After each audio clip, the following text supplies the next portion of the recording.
Perkenalkan, nama saya David Septian Siregar dari kelompok 3, NIM 62132100034. Perkenalkan, nama saya Andrew Saragi dari kelas IKOR B, NIM 62132100001. Baik, perkenalkan, nama saya John Ricardo Saragi, kelas IKOR B, NIM 62132100038. Assalamualaikum warahmatullahi wabarakatuh. Perkenalkan, nama saya Muhammad Teguh Falepi dari kelas IKOR B. Perkenalkan, nama saya Ventika Purba, NIM 62132100023. Pada kali ini kelompok 3 akan menjelaskan materi tentang sistem pencernaan.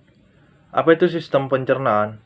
Sistem pencernaan adalah proses mencerna makanan yang kita makan yang bentuknya masih kasar menjadi bentuk lebih halus dan sederhana untuk diserap sari-sari makanannya.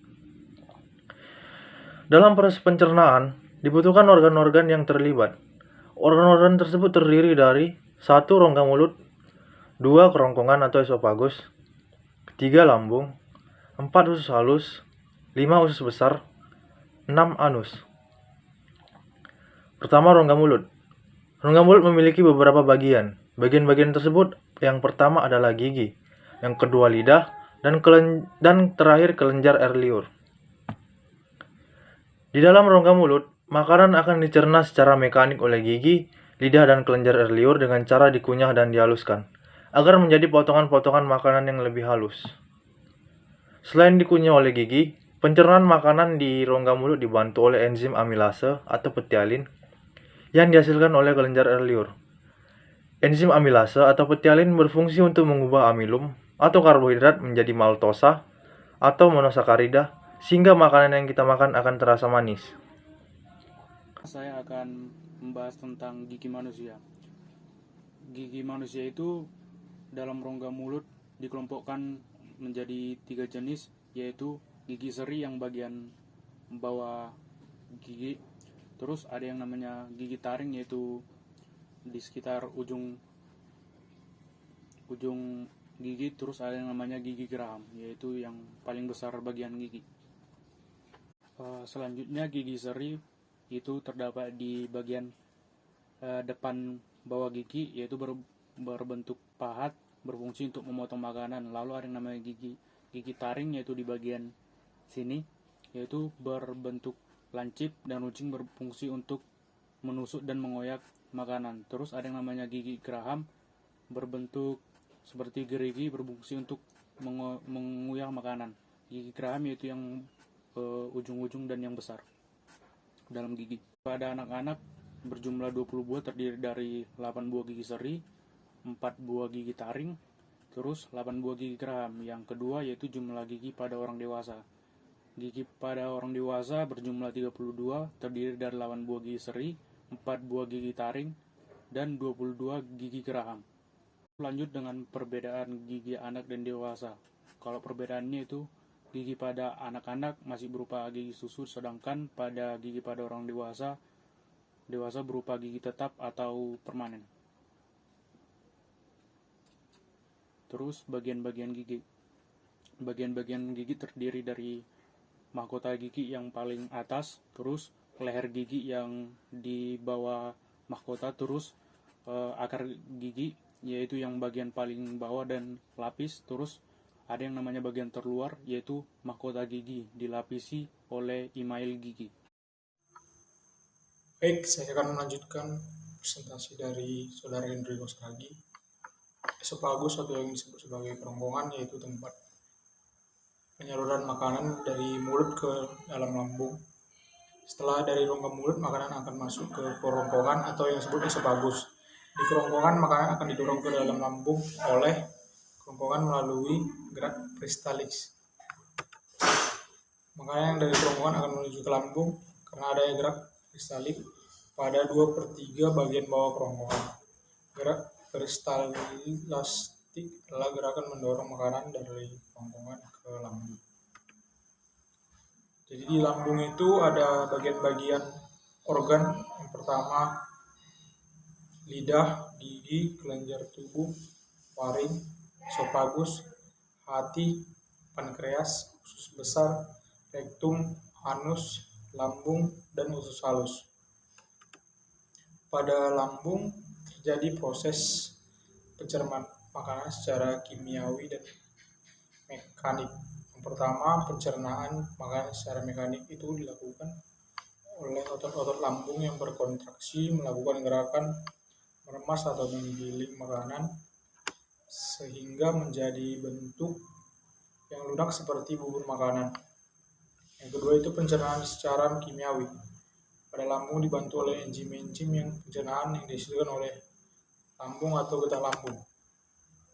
Getah lambung itu terdiri dari asam klorida atau yang kita sebut sebagai HCl, berfungsi membunuh bibit penyakit yang masuk bersama makanan, contohnya itu seperti kuman yang dalam makanan tersebut. Yang kedua, enzim pepsin berfungsi mengubah protein menjadi pepton. Yang ketiga, enzim renin berfungsi mengumpalkan protein susu menjadi kasein dengan bantuan kalsium. Saya akan melanjutkan presentasi dari teman saya, yaitu yang keempat, yaitu usus halus. Makanan dari lambung yang telah berbentuk bubur, makanan kemudian masuk ke usus halus untuk dicerna kembali dan diserap sari-sari makanannya. Usus halus terdiri dari satu usus 12 jari atau duodenum. Panjangnya sekitar 1-3 meter.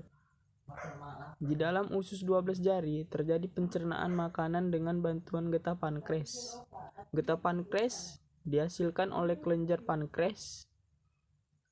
Getah pankreas mengandung enzim-enzim pencernaan yaitu enzim amilase berfungsi mengubah amilum menjadi maltosa atau monosakrida. Yang kedua, enzim tripsin mengubah proton menjadi asam amino. Yang ketiga, enzim lipase yaitu mengubah lemak menjadi asam lemak. Selain dibantu oleh getah pankreas yang menghasilkan enzim-enzim pencernaan, proses pencernaan makanan di usus halus juga dibantu oleh getah empedu yang dihasilkan oleh hati. Fungsi getah empedu antara lain yaitu yang pertama mengemulsikan lemak agar mudah diserap oleh tubuh menjadi asam lemak. Yang kedua yaitu memberikan zat warna kecoklatan pada makanan yang sedang dicerna. Yang kedua, usus kosong atau jejunum. Di dalam usus kosong kembali terjadi pencernaan makanan secara kimiawi dengan bantuan enzim-enzim pencernaan lainnya, yaitu enzim maltase berfungsi sebagai maltosa menjadi glukosa. Yang kedua, enzim sukrose berfungsi mengubah sukrosa menjadi glukosa dan fruktosa. Enzim laktase berfungsi mengubah laktosa menjadi galaktosa. Yang ketiga, usus penyerapan atau ileum. Usus penyerapan adalah tempat penyerapan sari-sari makanan di mana zat-zat gizi pada makanan seperti karbohidrat, protein, lemak, dan vitamin diserap oleh usus. Penyerapan pada bagian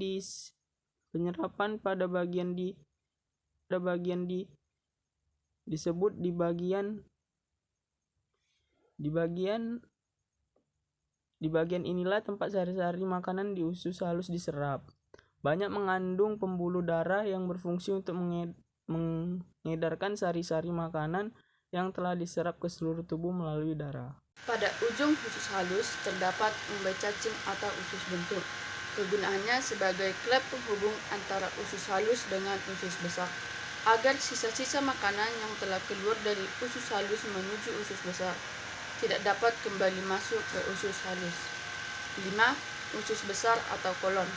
Pada usus besar, sisa-sisa ampas makanan yang diserap kandungan air dan garam-garam mineralnya, kemudian ampas-ampas makanan tersebut dibusukkan oleh bakteri pembusuk yang hidup di usus besar, yaitu bakteri Escherichia coli. Sebelum dibuang ke anus, ampas makanan yang telah dibusukkan oleh bakteri Escherichia coli dan telah terbentuk kotoran atau tinja terlebih dahulu masuk ke rektum yang terdapat pada ujung besar. Rektum memiliki otot polos yang apabila rektum terisi ampas makanan dan otot berkontraksi, maka akan menimbulkan rasa ingin buang air besar. 6. Anus. Anus adalah saluran pembuangan terakhir, tempat keluarnya feses atau tinja, ampas makanan, sisa proses pencernaan. Sekian presentasi dari kelompok 3. Terima kasih.